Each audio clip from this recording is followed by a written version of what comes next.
Deus querido, Pai amado, nós te glorificamos por esta manhã que o Senhor nos concede com vida, com paz, com alegria, ó Deus, com as armaduras necessárias para vencermos nesse tempo de guerra que o Senhor nos tem plantado e edificado a sua igreja contra as portas do inferno. E o que mais podemos declarar além de, Senhor, dizer que até aqui nos tem ajudado o Senhor, e o que daremos por todos os benefícios que nos tem feito, pois nós reconhecemos, ó Deus, cada degrau que temos subido e o que foi a nossa vida e o que é. E, ó Deus, cada dia que temos despertado, temos podido perceber que cada dia tem sido melhor do que o anterior, porque a mão do Senhor está sobre nós. Recebe nesta manhã, ó Deus, toda a honra, Deus, toda a glória, todo louvor e adoração, o inclinar do nosso ser por completo, ó Deus, todo temor e reverência nós tributamos a Ti, ó Deus, Criador dos céus e da terra, Pai de nosso Senhor e Salvador Jesus Cristo. Capacita-nos nesta manhã, Senhor, para que os Teus propósitos se cumpram e o Teu nome santo seja glorificado. Em o nome santo do Senhor Jesus. Amém. Nós vamos seguir então as instruções a respeito do Novo Testamento. E aí nós vamos chegar até Mateus, dando sequência ao que nós começamos a ver na aula passada, da profecia a respeito do surgimento do Evangelho, né? Ezequiel capítulo 1 é a profecia a respeito do surgimento do Evangelho. E quando nós estudamos uma profecia, nós costumamos usar uma expressão chamada pano de fundo, ou mais modernamente chamada cenário, né? Ou seja, o que está por trás daquela situação. Tipo assim, você está me vendo e aqui atrás tem um cenário. Tem uma cortina, de repente tem iluminação e por aí vai. Então, cada vez que Deus fala uma profecia, existe uma situação acontecendo. E isto que está acontecendo pode ser também o que Deus queira usar, vinculado à profecia, para aquele momento ou para o futuro, quando a profecia vier a ter o seu cumprimento. Ou seja, é algo muito complexo, né? Você sabe que é algo complexo? É algo que não tem apenas um único ponto a ser observado. É algo que tem diversos pontos, uma infinitude de detalhes. Então veja bem, quando Ezequiel ele recebe aquela visão, a profecia que nós não temos dúvida, está falando a respeito dos 4 evangelhos, em que situação Ezequiel se encontra? Ele se encontra cativo. Quem olhasse para Ezequiel poderia dizer, ele é um escravo, né, de Babilônia. Havia um império dominando quando Ezequiel teve a visão. Ou seja, o evangelho surgiria quando existisse um império dominando. O evangelho surgiria quando os judeus estivessem cativos. Mas Deus ignora, vamos assim dizer, toda a situação que esteja ocorrendo. Para Deus não faz a mínima diferença, porque a sua soberania passa por qualquer muro. Não existe barreira para Deus. Quantos não desejaram matar Jesus? Mas enquanto ele não disse, esta é a hora de vocês e o poder da escuridão, eis-me aqui. Enquanto ele não disse isso, nada aconteceu. Né? Quando Pedro saca da espada e fere lá um homem, Jesus diz assim, não Pedro, guarda a tua espada, não tomarei eu o cálice que o Pai me dá? Então, não era alguém criando uma situação sobre a vida de Jesus, mas era o próprio cálice apresentado pelo Pai daquela maneira. Então veja bem, quando a profecia vem, Ezequiel está cativo. Então já estava sendo mostrado que Deus traria o Evangelho numa época em que estivesse acontecendo um cativeiro. Isso se chama pano de fundo. Nós costumamos chamar em teologia pano de fundo. Mas você pode chamar de cenário.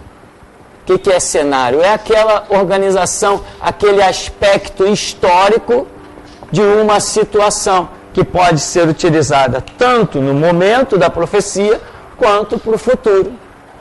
E nesses detalhes, meu irmão, as pessoas apressadas, elas sempre vão tropeçar e cair. Né? Esses dias eu tenho conversado muito com vários irmãos a respeito dos atropelos, a respeito das questões que você acha que você é sábio e você vai interpretar. Eu conheço, eu vou como se você dominasse a Bíblia. A filosofia não é você dominar a Bíblia. A filosofia é você se deixar ser dominado pela Bíblia. Muita gente confunde isso. E eu usei muitos exemplos, e dentre eles, tipo, Amós, o que tu vês? Ah, Senhor, eu vejo um prumo. Tá. Viste bem, Amós. O prumo é isso, aquilo e aquilo outro. Mas, Amós, o que vês? Ah, Senhor, eu vejo um prumo porque o Senhor fará isso, isso, isso. Então Amós viu e já teria dado a interpretação. Isso não ocorre, não ocorre. Amós viu e ficou na dele. Deus veio e deu a interpretação. E quantos outros exemplos nós temos? Isaías, Jeremias. Jeremias, o que você vê? Eu vejo uma panela cuja boca vira para o norte. Eu vi isso e fiquei na minha. Jeremias viu e ficou na dele. Jeremias, tu viste bem, porque isso aí é o seguinte, é isso, isso, isso e isso. O Deus que dá o sonho, a visão, ou seja lá o que for, é o mesmo Deus que dá a interpretação. Se Deus der uma visão e eu a interpretar, é problema meu. É problema meu. Eu que arque com os meus problemas, com as minhas interpretações. Agora, Deus diz o que Ele quer dizer. Então, se eu interpreto, repito, é problema meu. Mas Deus não me mandou interpretar. Ele me deu a visão. A hora que Ele der o significado da visão que Ele deu, a hora que Ele revelar o sentido do que Ele mostrou, parabéns, muito que bem. Senhor, é problema do Senhor, foi o Senhor que disse. Agora, se eu interpretar, é problema meu, fui eu que disse, eu que arque com as minhas consequências.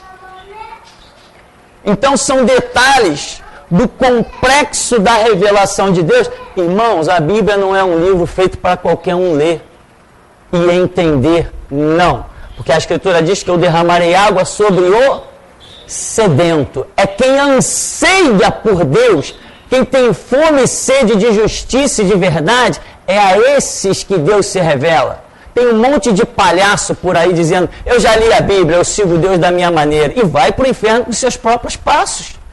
Porque Deus não aceita ser servido da maneira que eu quero servi-lo. Ele tem regra. E só aceita ser servido nas regras dele. Isso é lógico. Se eu fosse Senhor soberano, eu não ia aceitar que alguém me servisse de qualquer maneira. Até a roupa dos sacerdotes foi determinada por Deus. Até a roupa. Porque Ele não aceita ser servido da maneira como os homens querem. O tecido que os sacerdotes usariam foi determinado por Deus. O comprimento das vestes dos sacerdotes foi determinado por Deus. Ou seja, o nosso Deus é um Deus de regra.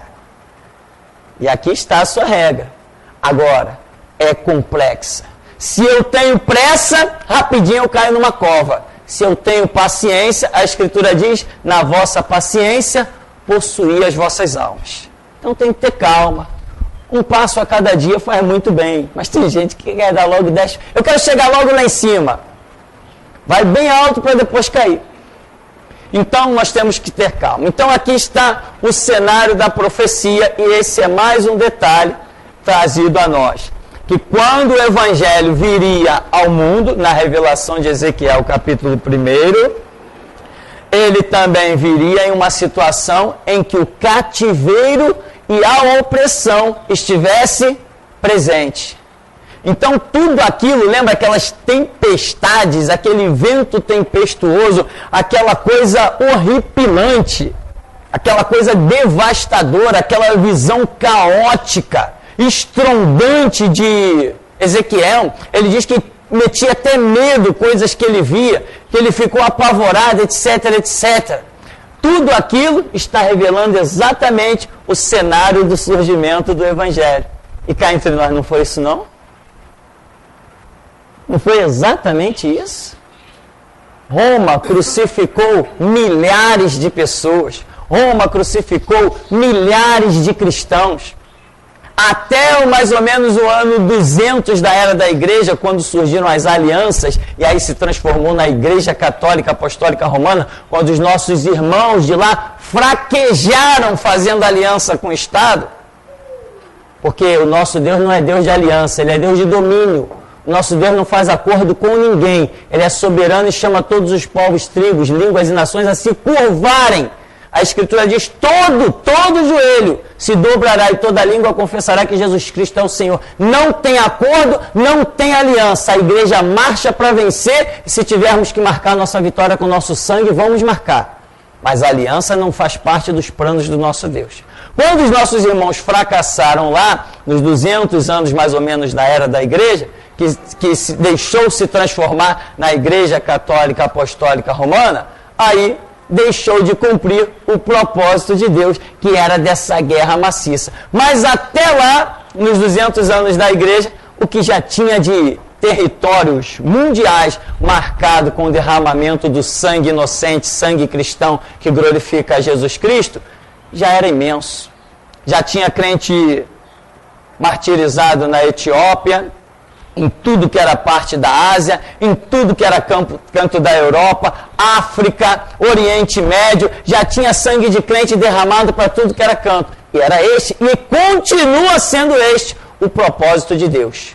Morrer por Cristo, sim. Fazer aliança, nem pensar.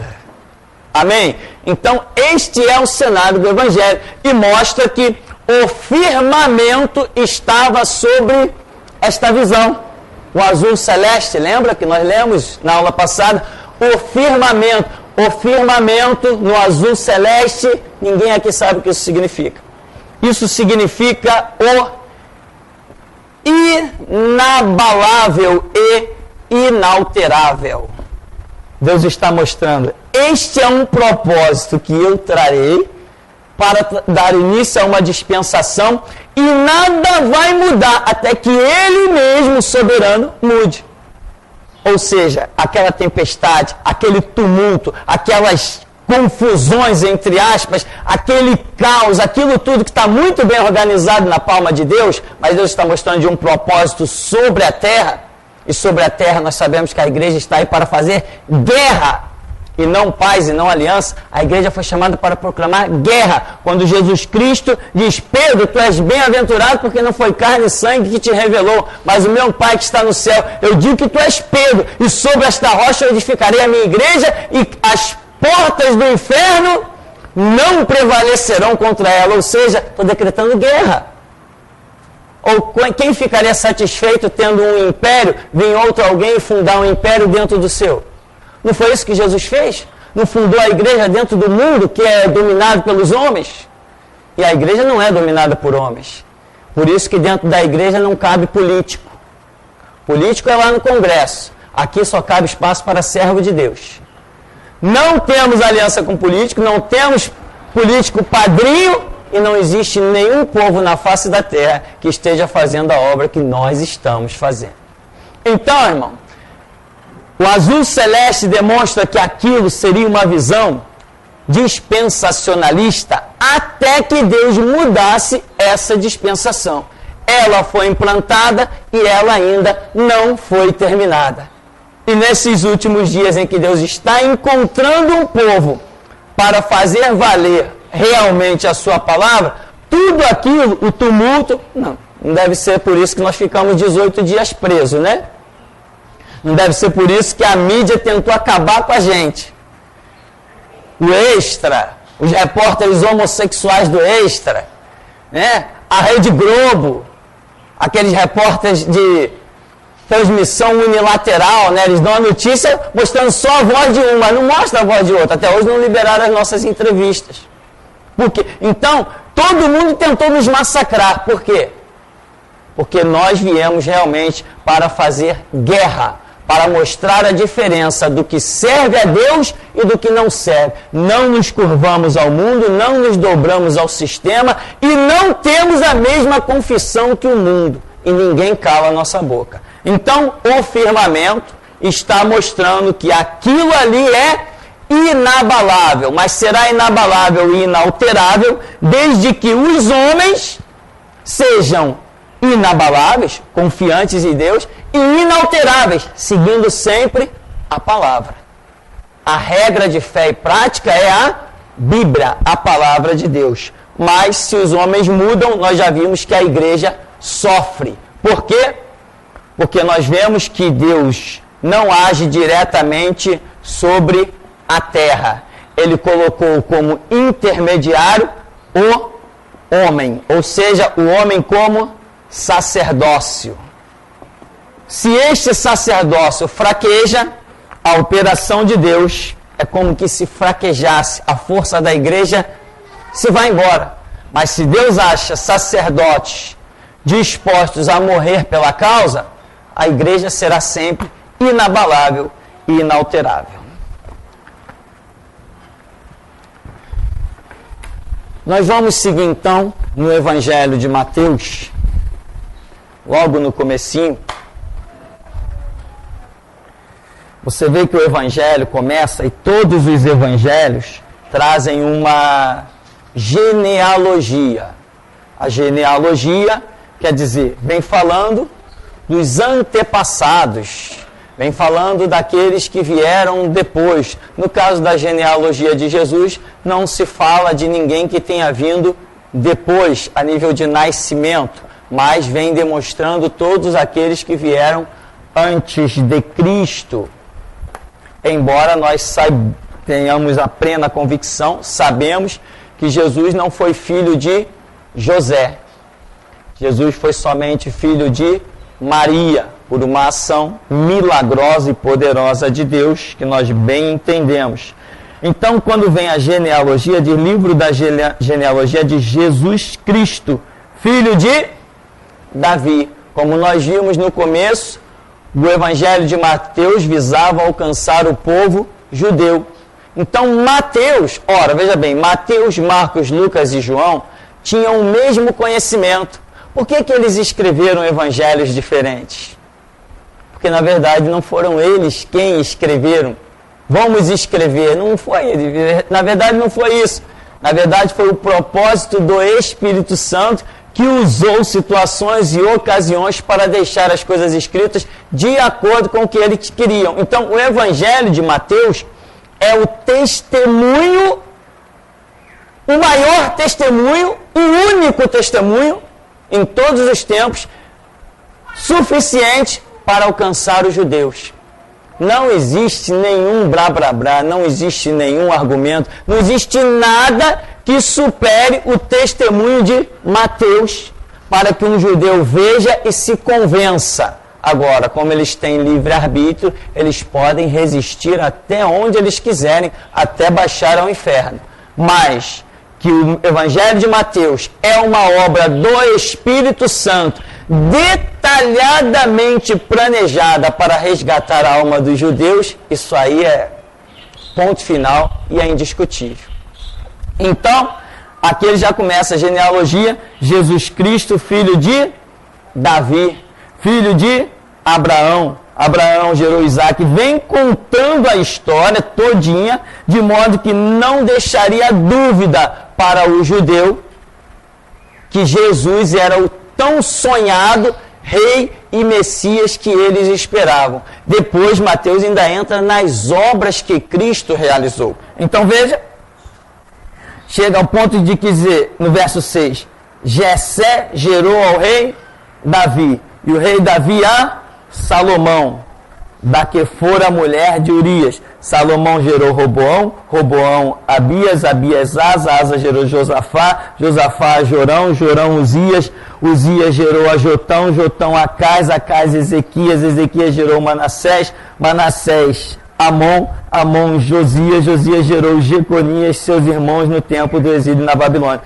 Só nome tremendo da história está mostrando aqui que Jesus está incluído nessa situação aí. Agora, quando Marcos fala de genealogia, como ele não tem o objetivo de alcançar os judeus, mas sim os romanos, a inspiração do Espírito Santo ali, não se preocupa com isso, porque o propósito era outro, em imediato, embora já tinha um projeto de Deus, reunir todos os 4 evangelhos de uma maneira tão fabulosa, milagrosa, reuniu tudo e acompanhar, e tudo ia seguir junto. Lembra que os seres tinham 4 faces? Cada um tinha 4 faces, porque Deus tinha o projeto de reunir os 4 livros num único conteúdo, num único corpo. É o que hoje nós temos aí. Agora, o livro de Marcos, ele queria alcançar os romanos.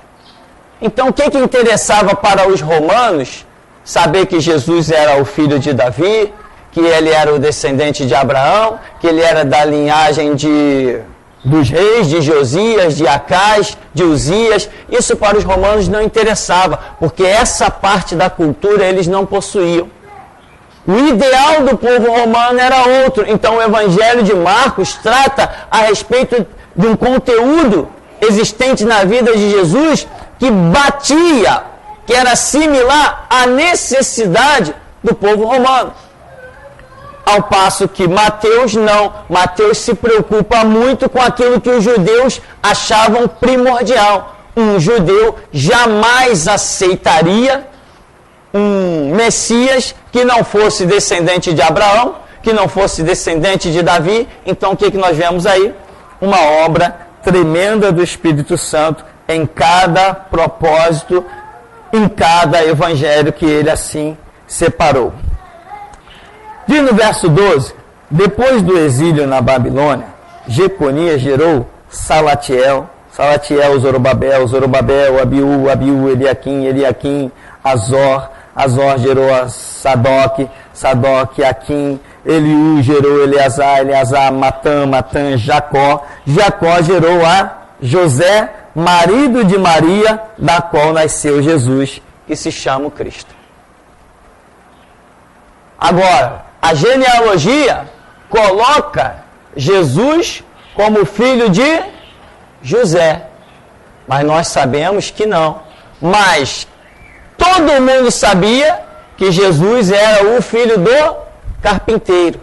Ele também, naquela época, o filho pegava o ofício do pai. Era uma coisa que ia passando de um para o outro. Então ele está colocando todo o conteúdo necessário para alcançar os judeus, tanto no lado natural quanto no lado espiritual. Porque mais para frente ele vai contar a maneira milagrosa como Jesus veio ao mundo, em que o anjo Gabriel aparece a uma virgem lá descendente de Judá e diz: salve a graciada do Senhor, descerá sobre ti a virtude do Espírito Santo, e esse que de ti nascerá será chamado Filho do Altíssimo. Então Mateus pega os judeus de tudo que é forma que você possa imaginar. Ele não deixa escapar absolutamente nada. E o testemunho do livro de Mateus vai servir, enfim, para todos os povos, todas as tribos, línguas e nações, desde que conheçam a cultura de Israel.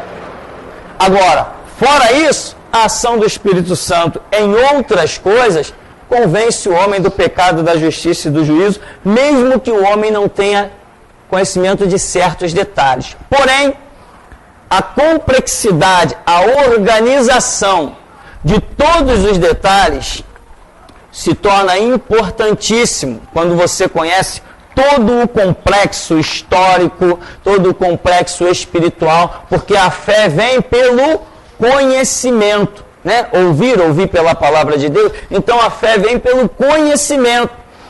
Quanto mais detalhes você conhece, mais você se vê disposto a dar a vida pelo Evangelho, mais as suas dúvidas vão caindo por terra. Quando você tem dúvida em algum ponto, a sua fé ainda pode ser abalada. Mas quando você já não tem dúvida em absolutamente mais nada, tudo que a Bíblia fala, os detalhes, vamos até dizer entre aspas, mais absurdos, vamos assim dizer, mais incríveis, mesmo esses detalhes, se você conseguir achar a revelação do Espírito Santo a respeito disso, a sua fé se torna uma fé inabalável e você virá a declarar: o viver é Cristo e o morrer é lucro.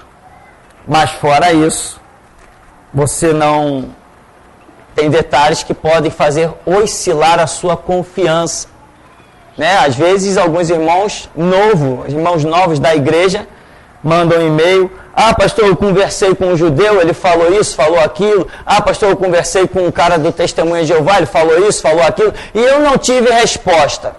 Por quê? Porque tem que caminhar. Vai chegar uma hora, se não negligenciar a caminhada, vai ter resposta para tudo. Pode vir o messiânico, né, o Seixunoê, pode vir o budista, o espírita, o católico, o ateu, o homossexual, pode vir a imprensa, pode vir a república, pode vir o que for. Se você caminhou e dominou, entre aspas, recebeu a revelação de todos os detalhes, você terá resposta para todo mundo. Agora, não negligencie a caminhada. Até aí nós temos alguma pergunta? Não? Tem perguntas aí? Não? Então nós vamos seguir mais um pouco no conhecimento dos evangelhos do Novo Testamento. E não esqueça nunca, quando nós falamos de Novo Testamento, nós não falamos de toda a Bíblia, tipo a partir de Mateus até Apocalipse. Não. Novo Testamento de nosso Senhor Jesus Cristo é aquilo que Jesus pregou. Isso que é o Novo Testamento. E muita gente, hoje nós temos as chamadas igrejas apostólicas. Aí quando você vai examinar, nós seguimos a doutrina dos apóstolos. Não, igreja verdadeira segue a doutrina de Jesus Cristo. Igreja verdadeira tem consciência suficiente para entender e admitir que todos os homens na face da terra são pecadores e são merecedores das falhas que têm e são dignos de perdão. Porém, a Bíblia fala a respeito de Jesus Cristo que em tudo ele foi tentado, mas em nada pecou. Este é o nosso exemplo. Não seguimos homens. Então, as cartas de Paulo, como sempre falamos, tem lá os seus conselhos e é tudo digno de estudo e tudo tem o seu valor. Até as palavras do diabo, que estão registradas aqui em Mateus capítulo 4, tem o seu valor, porque se não tivesse valor, Deus não deixaria elas ficarem aqui. Mas o que é necessário? Estudo, pesquisa, se aprofundar na complexidade da revelação. Por que Deus registrou ali os censos de Davi? Por que Deus deixou que um escritor escrevesse algo errado e deixou aquilo errado ali? E aquilo errado que Deus deixou tantos escritores colocarem, como a respeito da morte de Moisés, o escritor, como a gente diz, viajou na maionese. O outro que escreveu o censo diz que Satanás encheu o coração de Davi, o inspirou. Satanás inspirou Davi a contar o censo. Deus, e outro, aí depois, não sei se é o mesmo escritor, diz que Deus inspirou Davi a contar o censo, porque Deus queria punir Davi. Nós vemos dois absurdos, duas coisas desqualificadas. Mas se Deus deixou que isso fosse parar ali, Ele tem um propósito. Agora, se eu tentar interpretar, se eu não souber dobrar os joelhos e esperar a graça, a misericórdia e a revelação, aí, meu irmão, eu vou para a cova. Mas que ali tem uma lição? Tem. Então, toda a Escritura tem o seu valor, mas eu preciso entender o que a Bíblia diz. Outro detalhe, eu tenho que entender o que a Bíblia diz. E eu não posso ousar dizer definir, determinar o que a Bíblia diz. Eu não posso interpretar e dizer é isso. Não, eu tenho que receber o que é e passar o que é, não pela minha interpretação, mas por ter recebido uma revelação. A semelhança de Amós. Amós, o que vês? Eu vejo um prumo. Amós, o prumo é isso, isso e isso. Então Amós chegou lá e disse, olha, o prumo é isso, isso e isso. Não porque ele interpretou, mas porque ele recebeu a revelação. Aqui diz, no verso 17, diz assim, só para a gente chamar a atenção, de sorte que todas as gerações, desde Abraão até Davi, são 14. Desde Davi até o exílio na Babilônia, 14. Desde o exílio na Babilônia até Cristo, 14. Então, quer dizer, esse detalhe foi quando Deus me ensinou que havia um anjo que esteve no ministério, um papel com o número 14 e tal, e Deus falando restauração, e eu queria achar na Bíblia essa revelação. Foi aqui, quando eu, depois de alguns dias lendo, pesquisando, o Senhor me mostrou que em cada detalhe desse aqui existiu uma restauração do povo, no final dessas 14 gerações. E aí eu pude entender que o número 14 significava restauração. Aqui então vai falar no verso 18. Ora, o nascimento de Jesus Cristo foi assim, estando Maria, sua mãe, desposada com José, sem que tivessem antes coabitado, achou-se grávida pelo Espírito Santo. Quer dizer, estava desposada, ou seja, não estavam vivendo juntos, tinham apenas um compromisso verbal de casamento, mas não estavam casados ainda. Aí depois ele especifica, sem que tivessem antes coabitado, achou-se grávida pelo Espírito Santo. José, seu esposo, sendo justo, não a querendo infamar, resolveu deixá-la secretamente. Ou seja, a coisa para José foi chocante. Mas ele foi justo, na visão do escritor, Mateus, e não quis causar uma defamação a Maria. Porque se ela estava verbalmente comprometida a ele, ela não poderia aparecer grávida. Porque ela tinha um compromisso verbal de, num futuro próximo, casar-se com José. Então, ali nós temos um caso, quase um adultério, porque esse compromisso verbal de casamento era algo sério dentro da cultura judaica. Então, nós temos quase um adultério.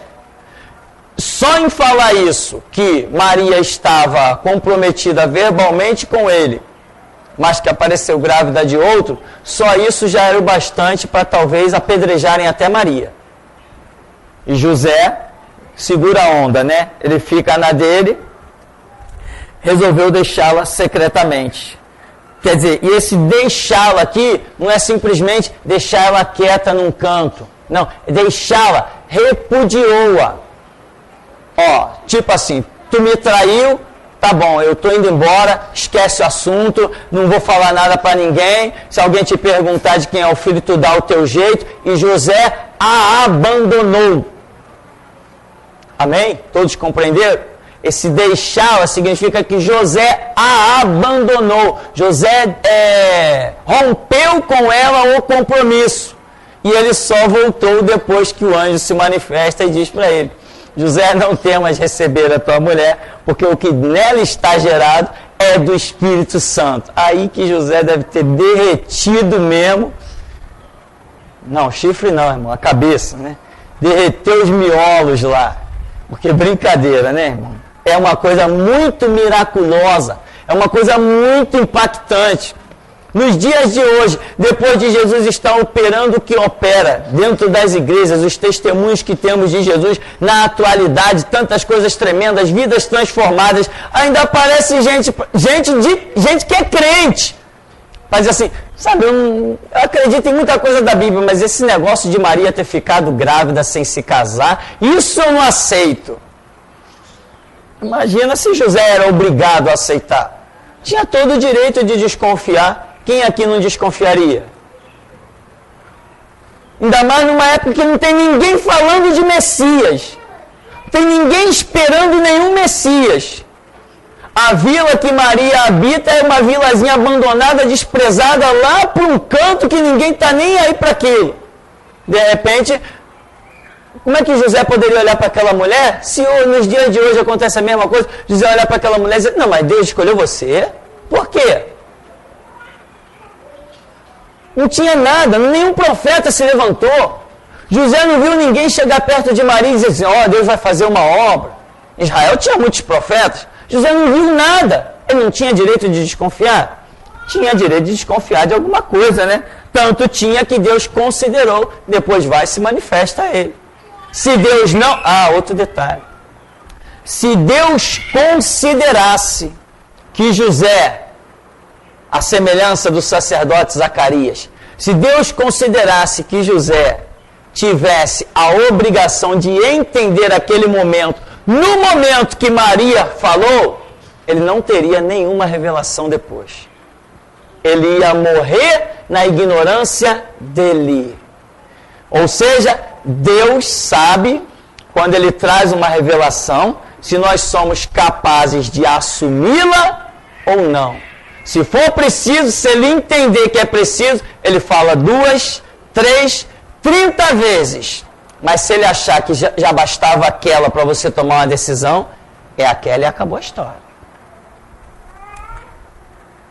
Bom, então, enquanto poderava nestas coisas, diz o verso 20, eis que lhe apareceu em sonho um anjo do Senhor, dizendo, José, filho de Davi, não temas receber Maria, tua mulher, porque o que nela foi gerado é do Espírito Santo. Dará à luz um filho, lhe porás o nome de Jesus, porque ele salvará o seu povo dos pecados deles. Ora, tudo isto aconteceu para que se cumprisse o que fora dito pelo Senhor por intermédio do profeta. Eis que a virgem conceberá e dará à luz um filho, e ele será chamado pelo nome de Emanuel, que quer dizer Deus conosco. Despertando José do sono, fez como lhe ordenara o anjo do Senhor e recebeu sua mulher. Contudo, não a conheceu, enquanto ela não deu à luz um filho, a quem pôs o nome de Jesus. Né? Não a conheceu, não se aproximou dela, teve temor.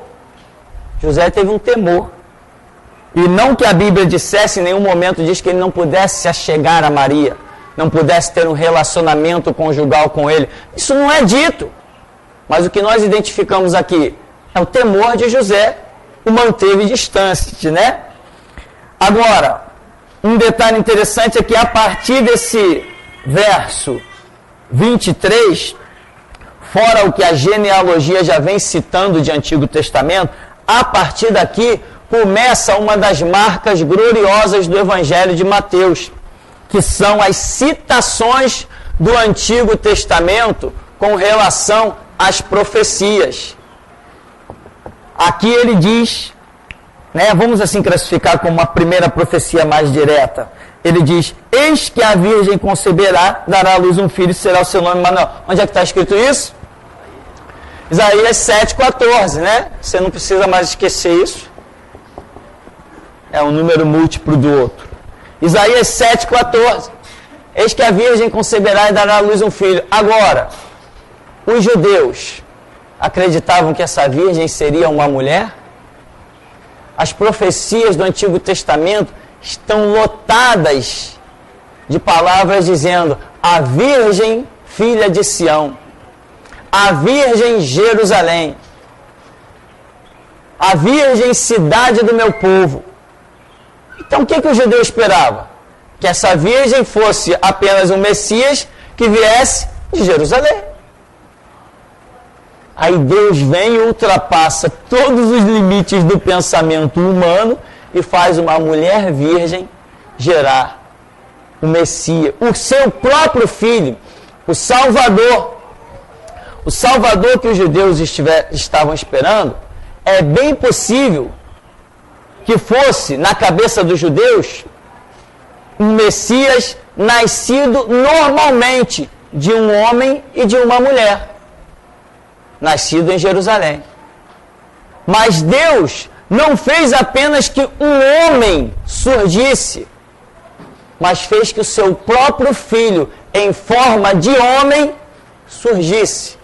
Isso aí é demais. Aí depois Jesus vai conversando com Nicodemo, João 3,16, e diz: Deus amou o mundo de tal maneira que deu não um qualquer, deu o seu Filho unigênito, para que todo que nele crê não pereça, mas tenha a vida eterna. Então aqui nós vemos o que vai ser marca no Evangelho de Mateus, porque ele está querendo despertar a atenção dos judeus. Agora, esse despertar da atenção dos judeus não fala só aos judeus. Uma vez que nós hoje conhecemos Antigo Testamento, nós podemos chegar e dizer assim: caramba, que coisa tremenda! Isaías, cerca de 740 anos antes de Cristo, tinha lá uma profecia e ela veio se cumprir na pessoa de Jesus. Aí nós vamos ver várias profecias que Mateus particularmente dita, e nós vamos ver ele mostrando o cumprimento na pessoa do Senhor Jesus.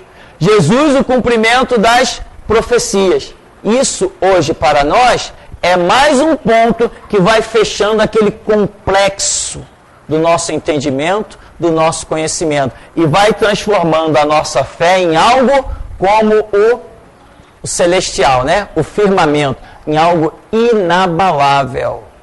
Então, a Escritura vai dizer: o meu povo perece porque lhe falta conhecimento. Quando você tem conhecimento a esse nível, nem que você queira negar Jesus Cristo, você não consegue, irmão. A verdade dentro de você, ela é muito forte. E você não consegue negar. Você automaticamente morre pela verdade. Porque você sabe que é a verdade. E uma verdade é um nível, é um patamar incalculável. Uma verdade que está transportando as suas memórias para regiões celestes. Um céu que você nunca viu. E aposta a vida que ele existe. Mas isso é fonte de conhecimento.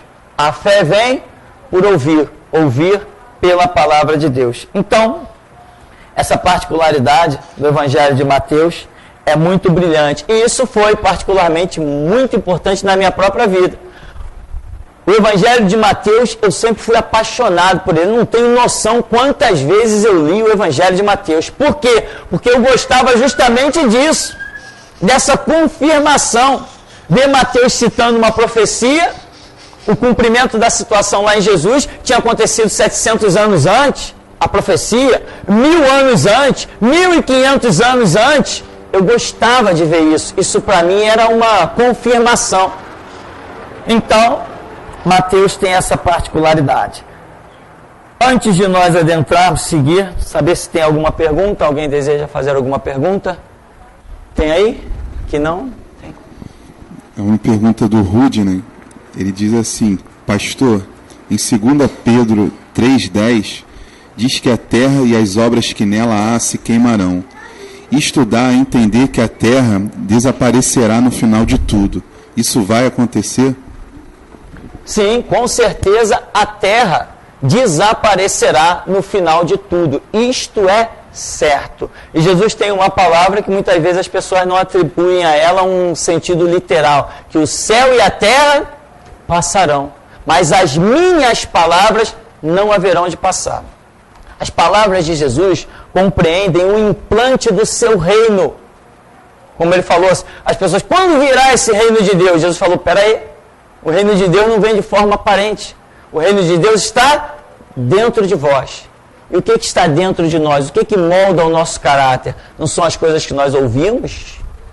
Quando nós nos rendemos ao que ouvimos ou resistimos ao que ouvimos? A Bíblia diz, se ouvirdes hoje a voz do Espírito Santo, não endureçais os vossos corações. Onde é o campo de batalha? É na nossa mente. Então, o reino de Deus é composto dos conceitos, dos princípios de Deus. Há sim uma cidade celestial. Mas nesta cidade celestial, o que vamos viver são os conceitos que hoje já nos são revelados, que estão dentro de nós, trazidos pelo Espírito Santo. Então, não vou nem me prender exatamente a esta profecia. Embora, analisando, ela pode se transformar em mais um ponto de confirmação de que a terra realmente desaparecerá, né? Pedro diz, os elementos ardendo se fundirão, e etc, etc. Nós, porém, sabemos, essa terra ainda será o quê? Restaurada, Jesus implantará o seu reinado por 1000 anos, e depois é exterminada. A terra, a vida sobre a terra, essa vida que nós chamamos de humana, né? Esse sistema, nascer pessoas, crescer, multiplicar, isso aí será tudo exterminado. Eu diria que temos mais uns 1000 e pouquinhos anos pela frente, se é que chega a 1000, porque às vezes a profecia fala algumas coisas e nós interpretamos errado. Milênio, em princípio eu digo, milênios são o quê? Milênios são 1000 anos, não é? Milênios são 1000 anos, mas e se não forem 1000 anos? Né? Se não forem 1000 anos. Não, pastor, mas não tem como ser diferente. Por exemplo, Isaías 7,14, os judeus poderiam dizer, não tem como ser diferente. O Messias vem da cidade. E o Messias não veio da cidade. O Messias veio de uma mulher. A virgem não era a cidade. A virgem era uma mulher virgem. Então, ao milênio, não tem como ser diferente, são 1000 anos. Eu também acho que não tem como ser diferente. Mas quem viver, verá. Eu aprendi isso. Amém?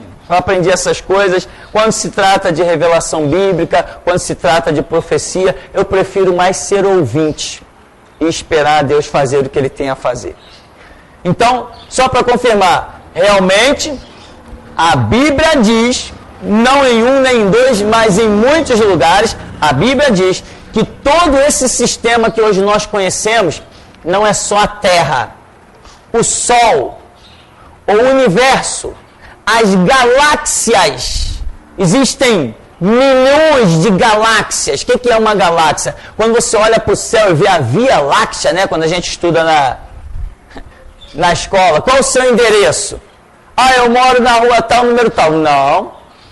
Você mora na Via Láctea, na galáxia não sei o quê, no sistema solar não sei das quantas, no planeta Terra, no continente tal, e vai diminuindo no bairro, no distrito, até chegar na rua e no número da casa. Quer dizer, você tem um endereço que parece um universo.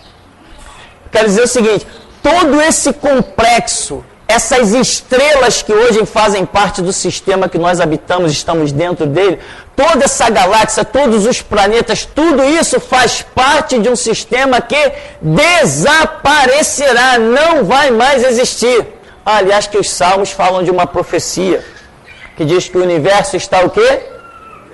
Envelhecendo. Opa, eu entendo o seguinte, aquilo que está envelhecendo significa que vai chegar até a morte. É o que o Salmo diz. Não sou eu quem diz. Amém? Eu apenas creio. Eu não estou dizendo, eu apenas creio nisso. Mas quem diz é a Bíblia. Então, o céu e a terra desaparecerão sim. Tem mais perguntas? Não? Então nós vamos dar uma paradinha, beber uma água e já já a gente volta.